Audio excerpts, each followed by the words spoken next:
ಎಲ್ಲ ನಮ್ಮ ಕೋಲಾರ ಜನತೆಗೆ ವಂದನೆ. ಇವತ್ತು ವಿಡಿಯೋ ಮಾಡೋ ಉದ್ದೇಶ ಏನಂದರೆ ಈ ನಮ್ಮ ಪೊಲೀಸ್ ಡಿಪಾರ್ಟ್ಮೆಂಟ್ ಅವ್ರ ಮೇಲೆ. ಯಾಕೆ ಅಂದರೆ ನೋಡಿ, ಹೆಲ್ಮೆಟ್ ವಿಷಯ ಬಂದು ಸುಮಾರು ಒಂದು ತಿಂಗಳಿಂದ ಯಾರೂ ಕೇಳೋರಿಲ್ಲ, ಮಾಡೋರಿರಲಿಲ್ಲ ಕೋಲಾರಾಗ.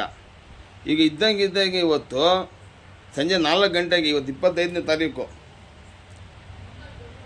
ಅಲ್ಲಿ ಟ್ರಾಫಿಕ್ ಸ್ಟೇಷನ್ ಹತ್ರ, ಟವರ್ ಹತ್ರ ಇದ್ದಾಗಿಂದಾಗೆ ಜನಕ್ಕೆ ಹಿಡಿಯೋಕ್ಕೆ ಶುರು ಮಾಡಿಬಿಟ್ರು ಇವರು. ಜನ ಯಾವ ಪರಿಸ್ಥಿತಿಯಲ್ಲಿ ಹೋಗ್ತಾ ಇದ್ದಾರೆ, ಏನು ಇದ್ರಾಗಿರ್ತಾರೆ, ಸ್ವಲ್ಪ ಅರ್ಥ ಇಲ್ಲ ಇವ್ರಿಗೆ. ಮಾಡೋರು ಕಂಡೀಷನು, ರೂಲ್ಸ್ ರೆಗ್ಯುಲೇಷನ್ ಏನೈತೆ ಕಂಡೀಷನಾಗೆ ಮಾಡಬೇಕು. ಇಲ್ಲ ಅಂದರೆ ಬಿಟ್ಬಿಡ್ಬೇಕು. ಇವ್ರ ಕೈಯಲ್ಲಿ ಆಗಿಲ್ಲ ಅಂದರೆ ಇವ್ರಿಗೆ ಮಾಡೋಕ್ಕೆ ಶಕ್ತಿ ಇಲ್ಲ. ನಾನು ಓಪನ್ ಹೇಳ್ತಾ ಇದ್ದೀನಿ ಪೊಲೀಸ್ ಡಿಪಾರ್ಟ್ಮೆಂಟ್ ಅವ್ರಿಗೆ. ಒಂದೂವರೆ ತಿಂಗಳಿಂದ ಹಿಡ್ದಿಲ್ಲ ಇವರು. ಅದರ ಮೊದಲು ಕಂಡೀಷನ್ ಮಾಡಿದ್ರು, ಎಲ್ಲ ಎಚ್ಚರಿಕೆ ಕೊಟ್ಟರು, ಜನರಿಗೆ ತಿಳಿಸಿದ್ರು. ಜನನೂ ಆ ಥರನೇ ಎಲ್ಲ ಹೆಲ್ಮೆಟ್ ತೊಗೊಂಡ್ರು, ಎಲ್ಲ ಹೆಲ್ಮೆಟ್ ಡಿಮಾಂಡ್ ಆಗಿಬಿಟ್ರು ಕೋಲಾರಾಗ. ಅಷ್ಟು ಹೆಲ್ಮೆಟ್ಗಳು ಚಲಾವಣೆ ಆಯಿತು. ಜನನೂ ಇವ್ರ ಮಾತಿಗೆ ಮರ್ಯಾದೆ ಕೊಟ್ಟು ಹಾಕಿದ್ರು ಎಲ್ಲರೂ. ಈಗ ಒಂದೂವರೆ ತಿಂಗಳಿಂದ ಯಾರೂ ಕೇಳೋರಿಲ್ಲ, ಮಾಡೋರಿಲ್ಲ. ಇದ್ದಂಗೆ ಇವತ್ತು 4 ಗಂಟೆಗೆ ನಮ್ಮ ಟ್ರಾಫಿಕ್ ಸ್ಟೇಷನ್ ಟವರ್ ಹತ್ರ ಜನ ಹಿಡಿತಾ ಇದ್ದಾರೆ. ಇವು ನಾನು 24 ವರ್ಷದಿಂದ ಗಾಡಿ ಓಡಿಸ್ತಾ ಇದ್ದೀನಿ, 2 ವೀಲರು. ನನ್ನ ಸರ್ವಿಸ್ನಲ್ಲಿ ಫಸ್ಟ್ ಟೈಮ್ ನಾನು 500 ರೂಪಾಯಿ ದಂಡ ಕಟ್ಟಿದ್ದೀನಿ. ಇವತ್ತು ನಾನು ನೋಡಿ 500 ರೂಪಾಯಿ ನಾನು ದಂಡ ಕಟ್ಟಿದ್ದೀನಿ. ನಾನು ಹೇಳೋಕ್ಕೆ ಇಷ್ಟಪಡ್ತೀನಿ, ನೀವು 500 ರೂಪಾಯಿ ದಂಡ ತೊಗೊಳ್ತೀರಲ್ಲ, ಅದೇ 500 ರೂಪಾಯಲ್ಲಿ ಒಂದು ಹೆಲ್ಮೆಟ್ ಕೊಡಬೇಕು ಜನಗೆ ನೀವು. ಮತ್ತೆ ಅವರು ದಂಡ ಕಟ್ಟಂಗಿರಲ್ಲ, ಮತ್ತು ರೂಲ್ಸು ಕಿತ್ತಂಗಿರಲ್ಲ ಇವರು. ನೀವೇನು ಮಾಡಬೇಕಂದ್ರೆ 500 ರೂಪಾಯಿ ತೊಗೊಂಡ ತಕ್ಷಣ ಒಂದು ಹೆಲ್ಮೆಟ್ ಕೊಡಬೇಕು ಅವ್ರಿಗೆ, ಗಿಫ್ಟು. ಆ ಥರ ಮಾಡಬೇಕು. ಯಾರು ಹಳ್ಳಿಯಿಂದ ಬರ್ತಾನೆ, ಪಾಪನೋ ರೈತನೋ ಏನೋ ಕಷ್ಟದಿಂದ ಬರ್ತಾನೆ ಟೌನ್ಗೆ, ನೀವು ಇಟ್ಕೊಂಡು 500 ರೂಪಾಯಿ ಕಟ್ಟಿ ಎಲ್ಲಿಂದ ಕಟ್ಟೋದು? ಅವ್ನು ಯಾರು ನನ್ನ ಮುಂದೆನೇ ಹೇಳ್ತಾ ಇದ್ದಾನೆ, ಸಾರ್ 1 ರೂಪಾಯಿ ಇಲ್ಲ, ನಾನು ಏನು ಮಾಡೋದು, ಗಾಡಿ ಬಿಟ್ಟೋಗೋ ಅಂತಾರೆ. ಈ ಥರ ರೂಲ್ಸ್ ಏನಾಗಿ ಮಾಡ್ತೀರಾ? ಮಾರ್ರೆ ಕಂಡೀಷನ್ ಮಾಡಿ. ರೂಲ್ಸ್ ಚೆನ್ನಾಗೈತೆ, ಅದಕ್ಕೆ ಸ್ವಾಗತಿಸ್ತೀವಿ ನಾವು, ಒಳ್ಳೇದೈತೆ. ಅಂದರೆ ಈ ಥರ ಬಿಟ್ಬಿಡೋದು, ಸೆಂಟ್ರಾಗ ಮತ್ತೆ ಹಿಡಿಯೋದು, ಇದೆಲ್ಲ ಒಳ್ಳೇದಲ್ಲ. ಜನರಿಗೆ ಕಷ್ಟ ಕೊಡೋಂಗೆ ನೀವು ಇದು. ಜನರಿಗೆ ನೀವು ಒಂದು ಇದು ಮಾಡೋದಲ್ಲ, ಕಷ್ಟ ಇದು ಜನರಿಗೆ. ನೀವು ಸೌಲಭ್ಯ ಮಾಡೋದು ಕಷ್ಟ ಕೊಡೋದು ನೀವು. ಇದು ಇದ್ದಂಗಿಂದಾಗ ಬಂದು ನೀವು 500 ರೂಪಾಯಿ ಇಟ್ಕೊಂಡ್ರೆ ಹೆಂಗೆ ಹೇಳಿ? ಯಾರಪ್ಪ ಸಮ್ 500 ರೂಪಾಯಿ ಬೆಳಗ್ಗಿಂದ ಸಾಯಂಕಾಲ ಕೂಲಿ ಮಾಡಿ 500 ರೂಪಾಯಿ ಸಿಕ್ಕೋದು? ನಾನು 24 ವರ್ಷದಲ್ಲಿ ಫಸ್ಟ್ ಟೈಮ್ ಫೈನ್ ಕಟ್ಟಿರೋದು ಇದು. ಅದು ಹೆಲ್ಮೆಟ್ 4 ಬಿದ್ದಿದೆ ನಮ್ಮ ಮನೆಯಲ್ಲಿ. ಎಲ್ಲ ಬಿಟ್ಬಿಟ್ಟಿದ್ದೀರಾ, ಕೇಳ್ತಾ ಇಲ್ಲ, ನಾವು ಸುಮ್ಮನೆ ಇಟ್ಬಿಟ್ಟಿದ್ದೀವಿ. ನಾನು ಹೇಳೋದಷ್ಟೇ, ಈ ಥರ ರೂಲ್ಸ್ ರೆಗ್ಯುಲೇಷನ್ ಮಾಡಬೇಕಾದ್ರೆ ಮೊದಲು ಎಚ್ಚರಿಕೆ ಕೊಟ್ಟರು. ಮೊನ್ನೆ ಎಲ್ಲ ಹೆಲ್ಮೆಟ್ ಹಾಕ್ಬೇಕಪ್ಪ, ದಂಡ ಹಾಕ್ತೀವಿ ನಾವು ಅಂತ ಹೇಳಿದ್ರು. ಜನ ಮರ್ಯಾದೆ ಕೊಟ್ಟರು, ನಿಮ್ಮ ಮಾತಿಗೆ ಹಾಕ್ತಿರಲ್ಲ. ನೀವು ಒಂದೂವರೆ ತಿಂಗಳು ಬಿಟ್ಬಿಟ್ರಲ್ಲ, ಯಾರು ಕೇಳೋರಿಲ್ಲ, ಮಾಡೋರಿಲ್ಲ.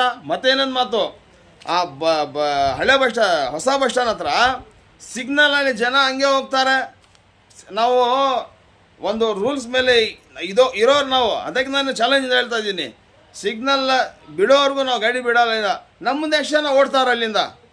ಏನು ಈ ಪೊಲೀಸರು ಕಳ್ಳೆಕ್ಕೆ ತಿಂತ ಇರ್ತಾರಲ್ಲಿ, ಅಲ್ಲಿ ಇಲ್ಲಿ ಫೋನಾಗಿ ಮಾತಾಡ್ಕೊಂಡು ಟೇಪ್ ಮಾಸ್ ಮಾಡ್ಕೊಂಡು ಇರ್ತಾರೆ ಅಷ್ಟೇ ಬಸ್ ಸ್ಟ್ಯಾಂಡ್ ಹತ್ರ. ಮತ್ತು ಇನ್ನೊಂದು, ಆ ಸಿಗ್ನಲಾಗ ಸಿಗ್ನಲ್ ಬಿಟ್ಟ ತಕ್ಷಣ 8 ಪಾಯಿಂಟ್ ಬರುತ್ತೆ. ಜನ ಏನೋ ಅರ್ಜೆಂಟ್ ಗಾಬರಿಯಾಗಿ ದೂರದಿಂದ ಬರೋವನು, ಏನೋ ಸಿಗ್ನಲ್ ಹೋಗ್ಬಿಡ್ತದೆ ಅಂತ 8 ಬರೋದು ಮೊದಲು. ಬರ್ತಾ 1ಗೆ ಬರುತ್ತೆ, ಮತ್ತು 98ಗೆ ಹೋಗ್ಬಿಡುತ್ತೆ ಸಿಗ್ನಲ್ಲು. ಮತ್ತು 98ದಿಂದ 52ಗೆ ಬಂದು ಸಿಗ್ನಲ್ ಲಾಕ್ ಆಗಿಬಿಡುತ್ತೆ. ಈಗೇನು ಜನ ಮಾಡೋದು? ಈ ಥರ ಸಿಗ್ನಲ್ ಕೆಟ್ಟಿದ್ರೆ ಅದು ನೀವು ರೆಡಿ ಮಾಡೋಕ್ಕಾಗ್ತಲ್ಲ ನಿಮಗೆ. ಎಷ್ಟು ದಿನದಿಂದ ಕೋಲಾರಾಗ ಸಿಗ್ನಲ್ ಕೆಟ್ಟಿದೆ ಹೊಸ ಬಸ್ ಸ್ಟ್ಯಾಂಡ್ ಹತ್ರ, ಅದು ನೀವು ನೋಡ್ತಾ ಇದ್ದೀರಾ? ಯಾರು ಕೇಳೋರಿಲ್ಲ. ಅದಕ್ಕೆ ಹೆಲ್ಮೆಟ್ ಹಾಕಿಬಿಟ್ರೆ ಇವ್ರು ಬದುಕಿಬಿಡ್ತಾರೆ ಜನ, ಇಲ್ಲ ಸತ್ತೋಗಿಬಿಡ್ತಾರೆ. ನಾವು ಹೇಳೋದೇನೆಂದರೆ, ರೂಲ್ಸ್ ಮಾಡಿದ್ದೀರಲ್ಲ, ಕಂಡೀಷನಾಗಿ ನಡೆಸಬೇಕಿದು. ವರ್ಷ ಪೂರ್ತಿ ನಡೆಸಬೇಕು ರೂಲ್ಸು, ಸೆಂಟ್ರಾಗಿ ಬಿಡಬಾರ್ದು. ನಮ್ಮ ಕೋಲಾರ ಪೊಲೀಸ್ ಡಿಪಾರ್ಟ್ಮೆಂಟು ಪರಿಸ್ಥಿತಿ ಅದೇ ಐತೆ, ನಮ್ಮ ಕೋಲಾರ ನಗರಸಭಾ ಪರಿಸ್ಥಿತಿ ಅದೇ ಐತೆ. ಏನಾದರೂ ಮಾಡ್ರೆ ಒಂದು ಎಂಡಿನೇ ಕಂಡೀಷನ್ ಇರೋದು, ಇಲ್ಲ ಜಾಸ್ತಿ ಅಂದರೆ 1 ತಿಂಗಳು, ಆಮೇಲೆ ಬಿಟ್ಬಿಡೋದು ಅಷ್ಟೇ ಮಾಮೂಲಿ. ಈ ಥರ ಮಾಡಕ್ಕೆ ಹೋಗ್ಬಿಟ್ಟು ದಯವಿಟ್ಟು, ನಾನೇನು ನಮ್ಮ ಪೊಲೀಸ್ ಡಿಪಾರ್ಟ್ಮೆಂಟ್ ಅವರು ಕೆಟ್ಟವರು ಅಂತ ಹೇಳ್ತಾ ಇಲ್ಲ. ರೂಲ್ಸ್ ಮಾಡಿದ್ಮೇಲೆ ಕಂಡೀಷನ್ ಇರಬೇಕು ಅದರ ಮೇಲೆ. ನಾನೆಲ್ಲ ಜನತೆಗೆ ಹೇಳ್ತೀನಿ, ನಮ್ಮ ಕೋಲಾರ ಜನತೆಗೆ, ಅಕ್ಕಪಕ್ಕ ಹಳ್ಳಿಯವ್ರಿಗೆ ನಾನು ಹೇಳ್ತಾ ಇರೋದು ಮಾತುಗಳು ಏನಾದ್ರು ತಪ್ಪಿದರೆ ನೀವು ಕಾಮೆಂಟ್ಸಾಗಿ ಹಾಕಿ ಕಾಮೆಂಟ್ಸಾಗಿ ಹೇಳಿ ನಿಜ ಐತೆ ತಪ್ಪೈತೆ ಹೇಳ್ತಾ ಇರೋದು ನಾನು. ಯಾರಂದೆ ಹಳ್ಳಿಯಿಂದ ಯಾರು ಬರ್ತಾನೆ ರೈತನು ಪಾಪ ಏನೋ ಅವ್ನಿಗೆ ಆಲೂಗಡ್ಡೆನೋ ಮುಳ್ಳಂಗೆ ಏನೋ ಎತ್ಕೊಂಡು ಮಾರ್ಕೆಟ್ ಹೋಗಿ ಬರ್ತಾನೆ, ಅವ್ನಿಗೇನು ಗೊತ್ತು ಹೆಲ್ಮೆಟ್ ರೂಲ್ಸ್ ಐತೆ ಅಂತ. ಅವನೇನೋ ಒಂದು 5 ರೂಪಾಯಿ ಸಂಪಾದನೆ ಬರ್ತಾಯಿದ್ರೆ ಅವ್ನಿಗೆ ನಿಲ್ಲಿಸಿ ನೀವು ಕಿತ್ಕೊಂಡ್ಬಿಟ್ರೆ ಇದೆಲ್ಲ ಒಳ್ಳೇದಲ್ಲ. ಮಾಡೋ ರೂಲ್ಸ್ ಎಲ್ಲರಿಗೂ ಒಂದೇ ಮಾಡಿ, ಒಂದೇ ಇರಬೇಕು, ವರ್ಷ ಎಲ್ಲ ನಡೆಸ್ಬೇಕು ರೂಲ್ಸ್ ಇದು. ಒಂದು ತಿಂಗಳು ನೀವು ಹೆಲ್ಮೆಟ್ಟಿಗೆ ಹಿಡಿಯೋದು, ಆಮೇಲೆ ನೀವು ಬಿಟ್ಬಿಡೋದು ನೀವು, ಅದೆಲ್ಲ ಬೇಡ. ಕಂಡೀಷನ್ ಇರಬೇಕು. 4 ಹೆಲ್ಮೆಟ್ ಬಿದ್ದಿದೆ ಮನೆಯಲ್ಲಿ, ಇವತ್ತು ನನಗೆ ಇಟ್ಕೊಂಡು 500 ರೂಪಾಯಿ ಫೈನ್ ಹಾಕಿದ್ದೀರಾ. ನಾನು ರೂಲ್ಸ್ ಮೇಲೆ ನಡೆಯೋನು ನಾನು. ಇವತ್ತು ಸಿಗ್ನಲ್ ಕಿತ್ಕೊಂಡು ಹೋಗಿಲ್ಲ ನಾನು, ನನ್ನ ಮುಂದೆ 100 ಜನ ಹೋಗ್ತಾರೆ. ಅದಕ್ಕೆ ನಾನು ಇಷ್ಟು ಹೇಳಿ ನಾನು ಮಾತು ಮುಗಿಸ್ತೀನಿ. ಕಂಡೀಷನ್ ರೂಲ್ಸು ಯಾವ್ದಾರು ಇರಲಿ ಕಂಟಿನ್ಯೂ ನಡಿಬೇಕು. ಇರೋದು ಕೋಲಾರು 1-1.5 ಕಿಲೋಮೀಟ್ರ್ ಕೋಲಾರು. ಹೆಲ್ಮೆಟ್ ಹಾಕೋಕ್ಕೆ ಇಲ್ಲಿ ಕಷ್ಟ ಐತೆ. ಬೆಂಗಳೂರು ಅಂದರೆ 106 ಕಿಲೋಮೀಟ್ರ್ ಐತೆ, ಹೆಲ್ಮೆಟ್ ಹಾಕ್ಬೋದು. ಈ ಕೋಲಾರಾಗ ಯಾರು ಅಮರ್ಪೇಟೆಯಲ್ಲಿ ಇರ್ತಾನೆ, ಈಗ ಒಂದು ಪುಲ್ಶಾ ಮೊಹಲ್ಲೆ ಹೋಗ್ಬೇಕು ಮುಂದೆ, ಅಲ್ಲಿಂದ ಅಲ್ಲಿ ಹೆಲ್ಮೆಟ್ ಹಾಕೋಕ್ಕಾಗುತ್ತಾ ಆತ್ನು? ಯಾರು ಪ್ರೂಪೇಟಾಗಿರ್ತಾನೆ ಕೋಟೆಗೆ ಹೋಗ್ಬೇಕಾಗಿರುತ್ತೆ, ಅಲ್ಲಿಂದ ಹೆಲ್ಮೆಟ್ ಹಾಕೋಕ್ಕಾಗುತ್ತಾ ಆತ್ನು? ಕೋಲಾರು ನಮ್ಮದು ಸಣ್ಣದು, ಇಲ್ಲಿ ಕಷ್ಟ. ಅಂದರೆ ಮಾಡಬೇಕು ರೂಲ್ಸು ಒಳ್ಳೆಯದೇ, ಕಂಟಿನ್ಯೂ ಮಾಡಿ. ಸೆಂಟ್ರ್ ಆಗಿಬಿಟ್ಟು ಮತ್ತೆ ಜನ ಗೊತ್ತಿಲ್ಲ, ಜನ ಯಾವುದೋ ಇದ್ರಾಗ ಹೋಗ್ತಾ ಇದ್ದಾರೆ, ಯಾರೋ ಆಸ್ಪತ್ರೆಯಿಂದ ಬರ್ತಾ ಇದ್ದಾನೆ, ಯಾರೋ ಎಲ್ಲಿಂದ ಬರ್ತಾ ಇರ್ತಾನೆ, ಏನೋ ಟೆನ್ಷನಲ್ಲಿ ನೀವು ಪಟ್ಟಿಂದ ಇಟ್ಕೊಂಡ್ರೆ ಏನು ಅರ್ಥ ಇದೆ ಅದು?